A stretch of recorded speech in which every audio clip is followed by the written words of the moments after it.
Kalau kita sudah tidak mengimani yang gaib, kita tidak akan yakin dengan akhirat. Akhirnya apa? Hidup kita hanya dunia, dunia, dunia.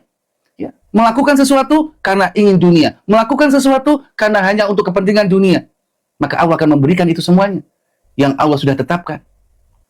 Dan Allah tidak mengurangi sedikit pun kepentingan duniamu. Apabila engkau berniat hanya untuk dunia. Tapi itulah orang-orang yang tidak akan mendapatkan balasan di akhirat kecuali neraka. Ini yang menyampaikan Allah jamaah. Dan apa yang dia lakukan selama di dunia untuk kepentingan dunianya, dengan niat untuk kepentingan dunianya, maka semua akan sia-sia bagaikan debu yang berterbangan di hadapan Allah. Innamal a'malu binniyat. Jagalah niat kita, luruskan niat kita.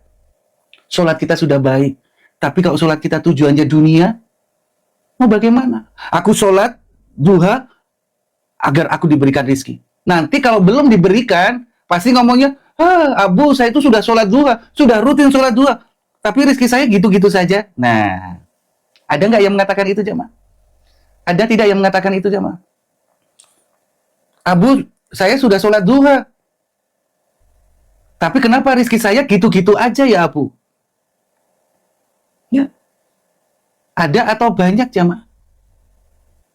Ya, banyak yang Abu katanya kalau sholat duha itu banyak rizkinya. Kenapa saya sudah sholat duha rizki saya seperti itu? Karena engkau sholat bukan karena Allah. Engkau sholat pikirannya adalah uang, uang, uang, dunia, dunia, dunia. Maka ubah jamaah. Janganlah kita melakukan sesuatu, ingat kalimat Abu ya, agar kita bisa ingat tujuan kita beribadah itu bukan untuk dunia. Tujuan hidup kita, Allah menciptakan kita di dunia itu bukan untuk dunia, untuk memanfaatkan dunia untuk kepentingan akhirat kita jamaah. Maka jamaah yang dirahmati oleh Allah Subhanahu wa taala, kita sholat karena Allah. Kita sholat adalah bentuk syukur kita kepada Allah. Selalu mengingat Allah, mengecilkan dunia hingga dunia datang kepadamu dengan kecil dan hinanya, menjajakan segala makanan-makanan, kenikmatan-kenikmatan di dunia. Tapi karena kita mempunyai ilmu, akidah yang benar, bersumber kepada Al-Quran dan As-Sunnah, maka kita akan tahu, oh, yang ini baik, ambil. Baik itu takarannya apa? Baik dan benar sesuai Al-Quran dan As-Sunnah, karena segala sesuatu yang kita ambil, yang kita lakukan di dunia, sesuai dengan bersumber Al-Quran dan As-Sunnah, pasti semua akan berujung kepada akhirat. Lakukan itu ikhlas karena Allah, ittiba kepada Rasulullah Shallallahu Alaihi Wasallam. Maka bernasihatlah. Wa tawasau bil haqq. Bernasihatlah akan kebenaran. Nasihatkan. Manfaatkan waktumu. Ya. Adalah bentuk rasa syukurmu kepada Allah dengan ibadah-ibadah. Ya. Apa kita datang kepada majelis ilmu? Adalah bentuk rasa syukur kita kepada Allah. Ya. Kita minum, mengucap bismillah, bentuk rasa syukur kita kepada Allah. Zikir kita, baca Quran kita, ya, lakukan untuk bentuk rasa syukur kita kepada Allah. Apapun yang kita lakukan. Apapun yang kita lakukan, wahai saudaraku. Berapa lama hidup kita? Sudah tidak lama lagi.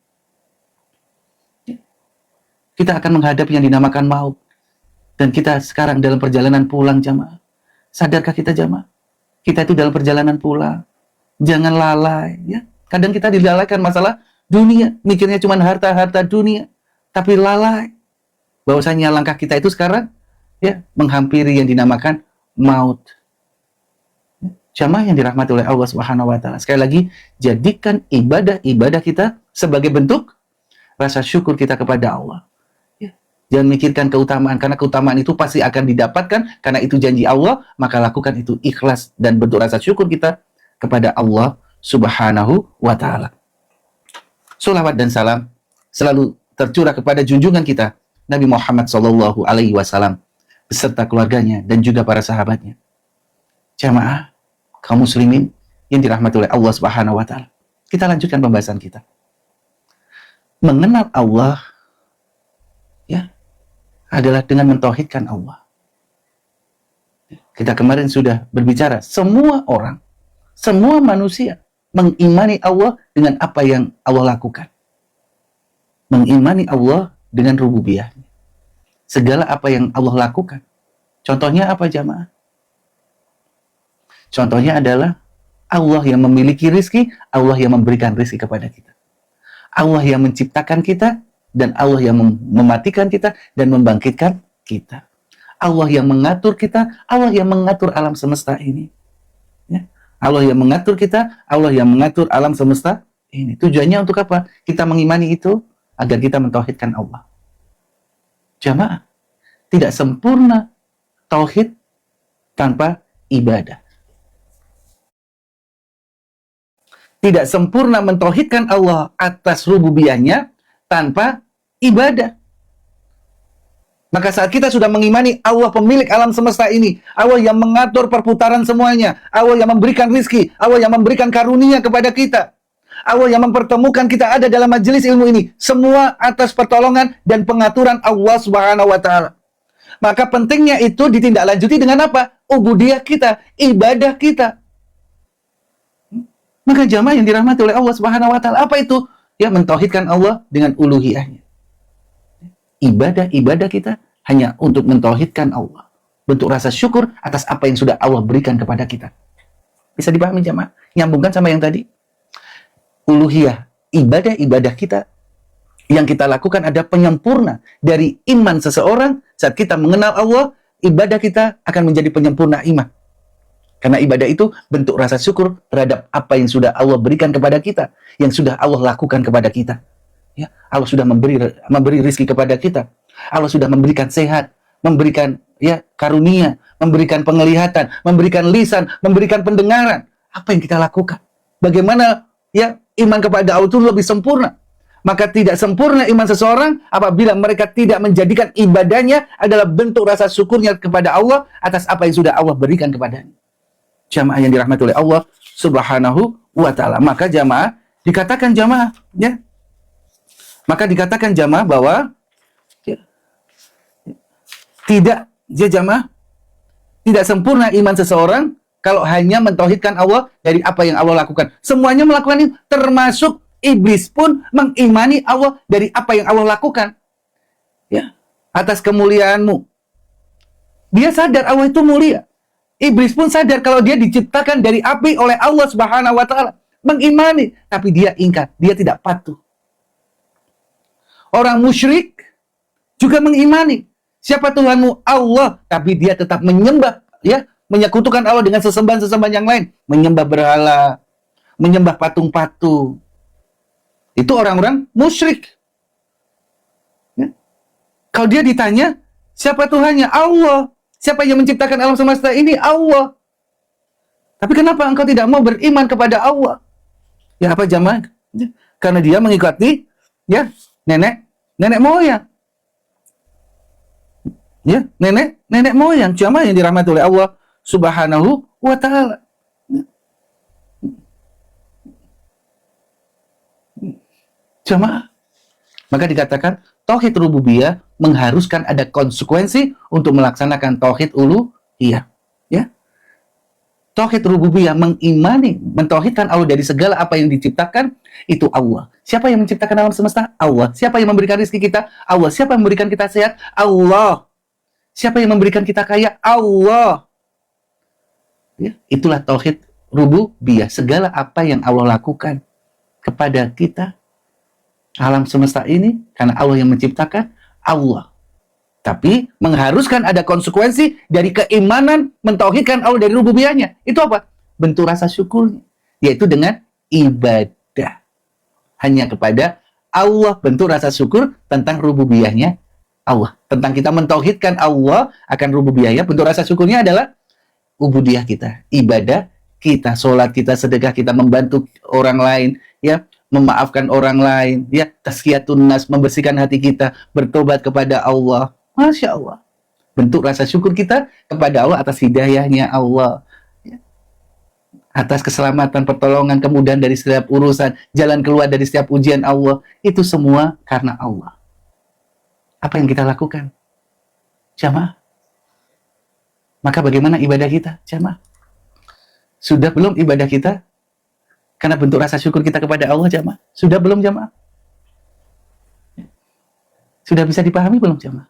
Kenapa ya kita setelah kita mengimani Allah itu pemilik alam semesta, Allah ini pemilik kita, Allah yang memberikan segala nikmat, karunia, rizki kepada kita. Maka apa yang kita lakukan? Cukupkah kita mengucap Alhamdulillah? Tapi setelah itu engkau tetap bermaksiat kepada Allah? Apakah itu pendustaanmu akan rasa syukurmu kepada Allah?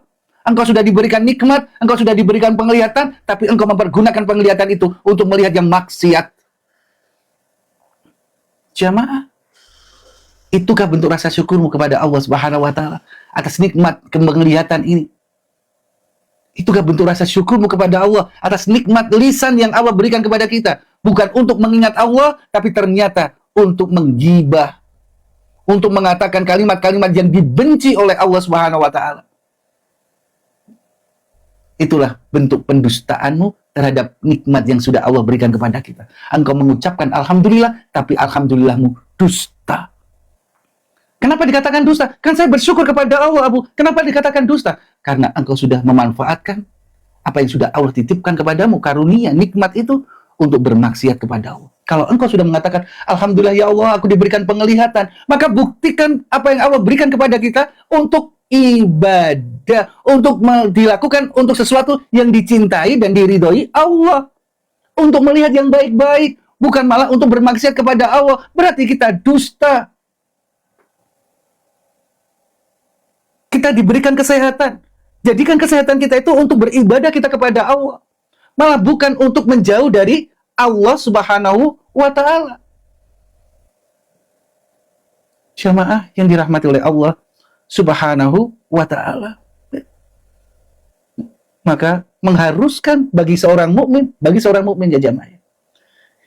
Ya, kalau kita ingin menjadi seorang mukmin, mengharuskan mentauhidkan Allah dari rububiyahnya, mengharuskan adanya tauhid uluhiyah, yaitu bentuk rasa syukur kita atas apa yang sudah Allah berikan kepada kita dengan ibadah-ibadah kita, ya.